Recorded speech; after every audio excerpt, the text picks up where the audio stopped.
So this is the kit I use to make my videos, the hardware anyway. 2 tripods. The tripods obviously are very important to get a nice stable shot. To use the wireless microphones I've had to buy the GoPro media mounts, I think they're called. So it's these little things here, which means I put the GoPro in, now I can connect the microphone and bits and bobs to the GoPros, because the GoPros, the sounds themselves are very, very poor. So that's the GoPro. So to pair with those media mounts, I've got Harmonic wireless microphones, a receiver and a transmitter, with a little lapel mic, some headphones just to make sure they're recording.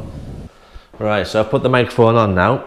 As you can see, I have the receiver clipped onto the top of the media mount, all plugged in, and my little microphone there, so the sound should be a lot better from now on.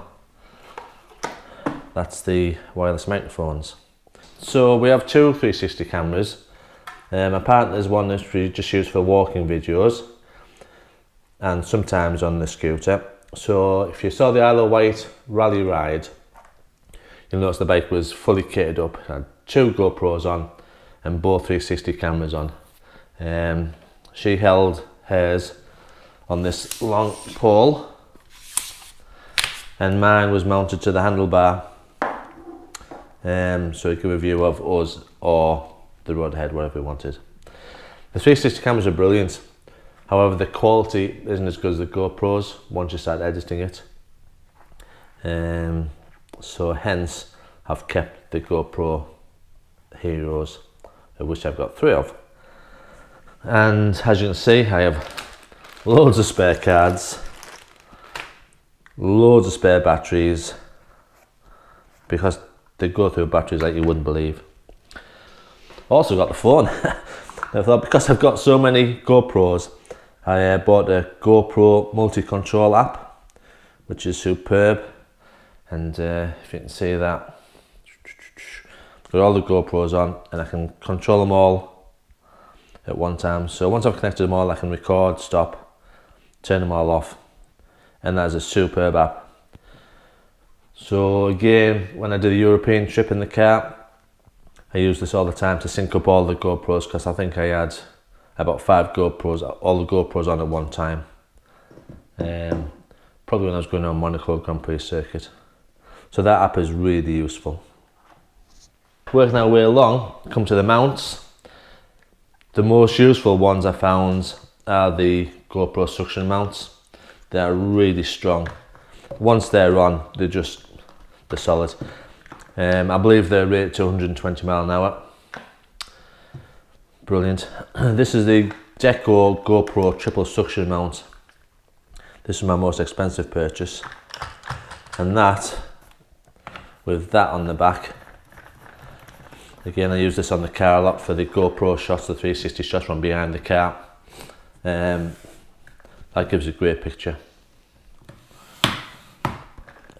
Multi-adjustable, and that is really good. Well worth the money, actually.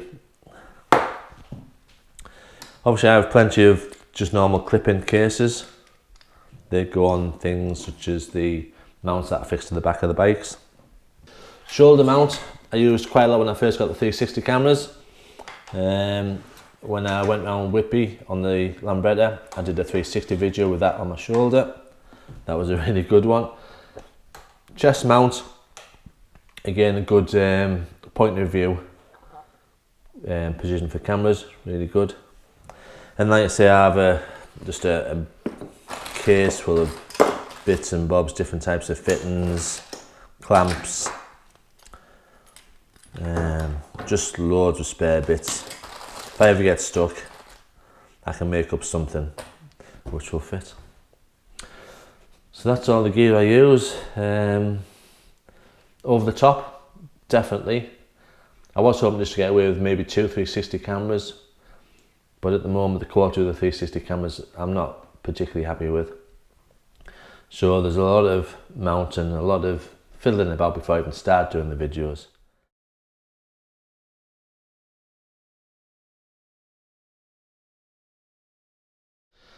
So on the scooter, mirror stem have a special small mount which goes onto this fully adjustable arm, which I fit the 360 camera on, and that gives a good view either forward or side, or even to me as I'm talking. That's a very useful camera mount. Right, another good mount I use is this side mount, which has a good view down here. Shows the wheels turning, shows the feet, so that gives you quite a good view of the road ahead as well. But I also have a helmet mount, which is pretty good as well. Just mount onto there, and that's a proper first person point of view, which is quite handy. But as you can see, the helmet gets quite full with all microphones, and if I have my intercom on this as well, I've got another set of microphone and earphones. Gets a bit overwhelming at points.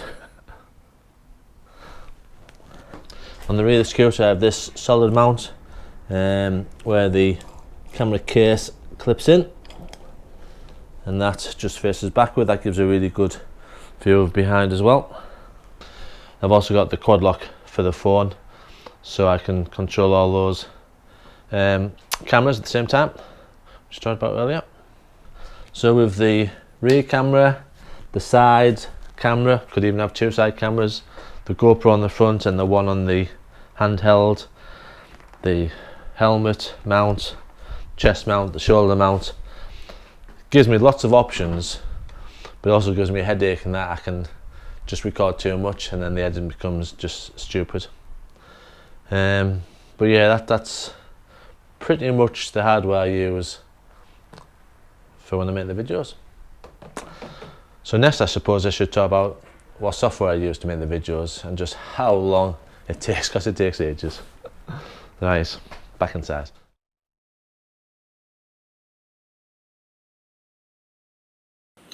So we've talked about the hardware we use, talked about the software we use now, and I have 5 main programs. So the first one is VLC Player, and I use this to review the footage that I've taken and to rename the footage for ease of use later on. And I also use this for taking some screen grabs, so if I find somewhere which might make a good screen grab for the title or something, I'll do a quick snapshot. I'll save it so I can edit it later on to make a title out of it.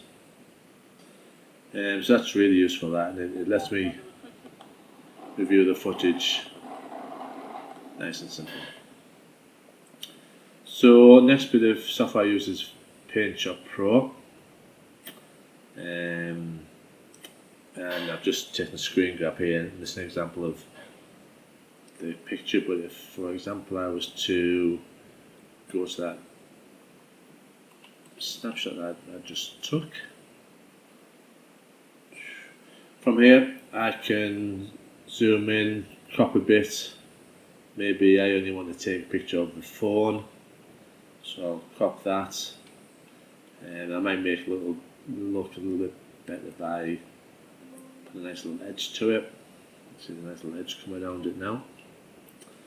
Or I might want to just make it a little bit better, have the contrast or colour or whatever. And that's how I also make my titles up, by combining a few photographs together, a few stills. That's PaintShop Pro. Now the other software I use is the GoPro app, the GoPro Player app for the 360 software that I shoot. Now this app is really good, and it allows you to set keyframes for how you want the view of the camera. So the 360 camera, as you can see, I can point it wherever I want to, and I can review it. Now set points for how I want it, and when I want to review it back, I can just play it back if I'm happy with it.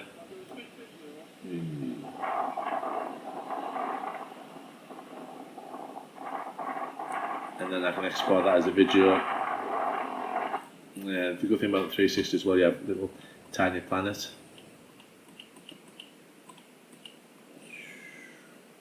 So you know, having a little riding along there, and a little planet. Quite funny. But obviously we reset things, and then you can either export as a 360 video where you do all your alterations now, or you can export them as a maybe just a front facing, or just a rear facing, or just a camera on me for the whole video, and then you can get a few different tracks from one 360 video to edit later on, and that's really useful.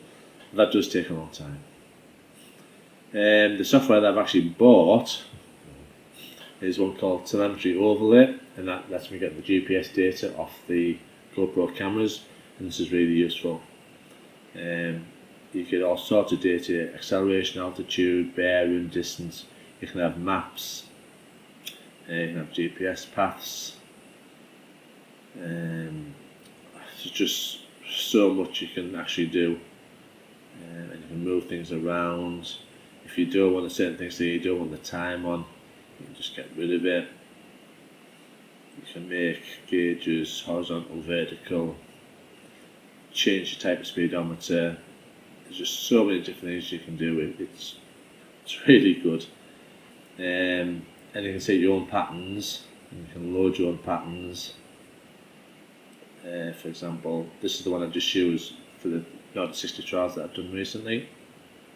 That's purely a speedometer, height above sea level, so you know it's a flat road. And added distance, because I was going to do a 0 to quarter mile.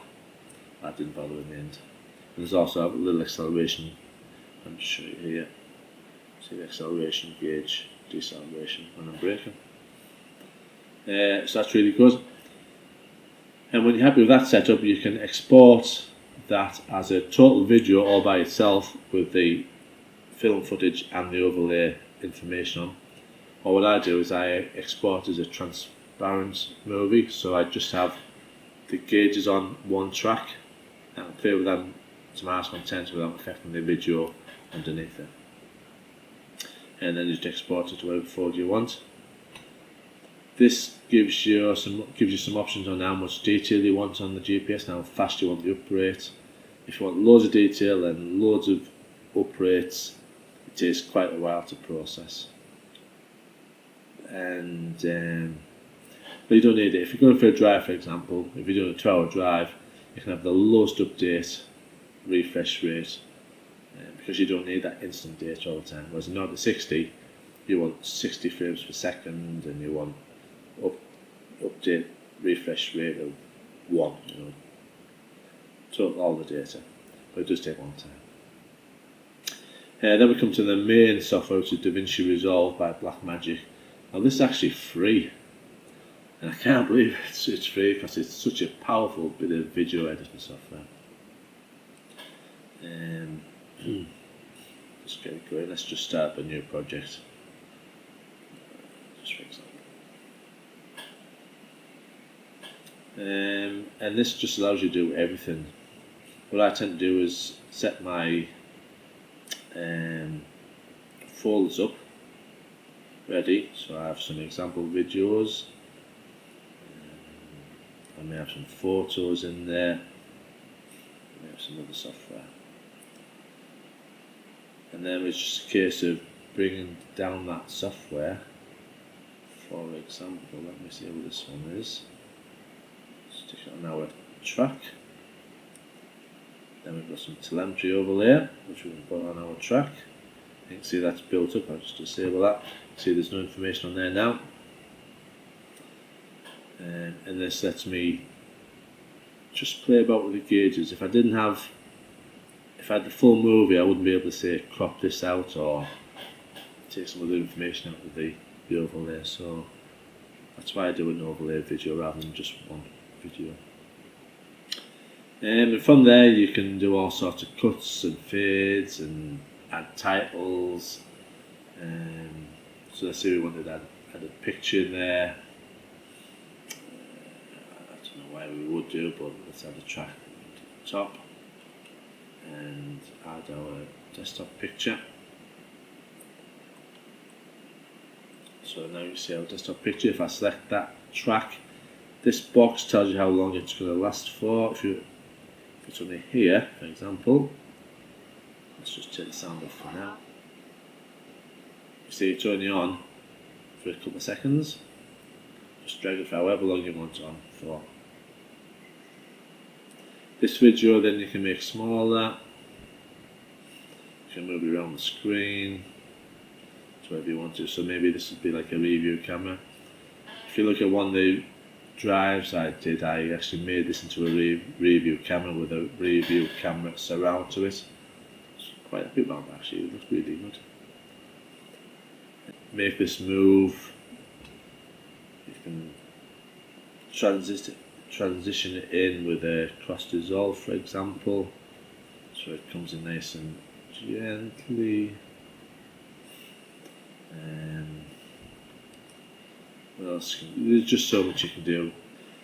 Adding titles is easy. Just get rid of that one, we don't need it. From the options, dark box text, which is one I use quite a lot. You can make text whatever colour you want. You can make the little arrows, those little borders whatever colour you want. And of course you can make it bigger or smaller. And you can bring it in. You can put it around wherever you want to as well. Left, right, up or down, you name it. One thing I've been doing a lot recently is adding timers. So I'll bring another title in, which we call timer. So this is a time code. And you can see there, when it comes onto the time track, timer starts. And again, that timer you can move to the top, get out of the way, change the colour so you can actually see it better. Yellow. There's just so much you can do with it. It's a fantastic bit of software. It would take me ages to show you everything, but there's loads of YouTube videos about it. Davinci Resolve, brilliant bit of software. And this is the free version. But you do need a powerful computer to run it. My previous laptop wouldn't do it, so I've had to buy a gaming laptop, and this is the Acer Nitro 5 gaming laptop. This copes well with it. So yeah, you need a good laptop, you need some good software, you need loads of time, because the editing, the filming takes ages. I'll give you an example. Say I'm going to do a DIY video on the bike, which would probably only take me 15 minutes. Say I'm going to do change some wing mirrors.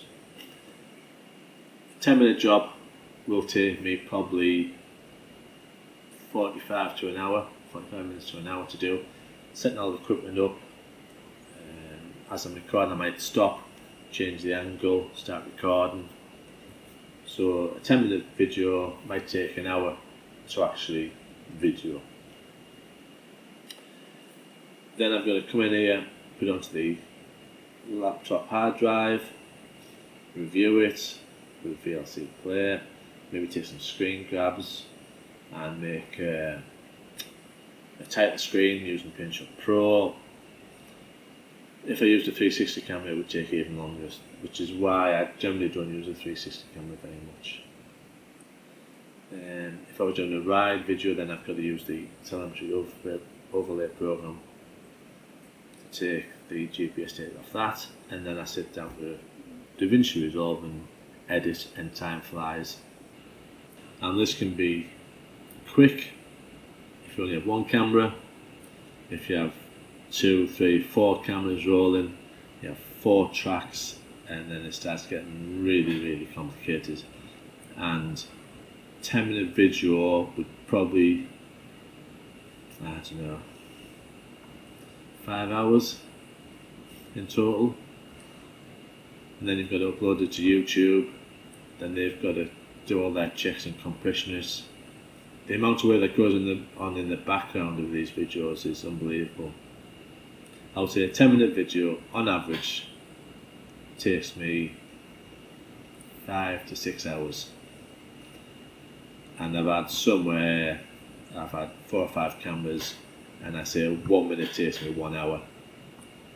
So a 25-minute video on some of the drives I did through Europe took me 24 to 25 hours,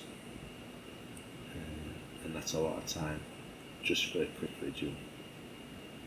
Anyway, I hope that's give you some sort of insight into the software I use and the hardware I use, and everything that goes on in making a video.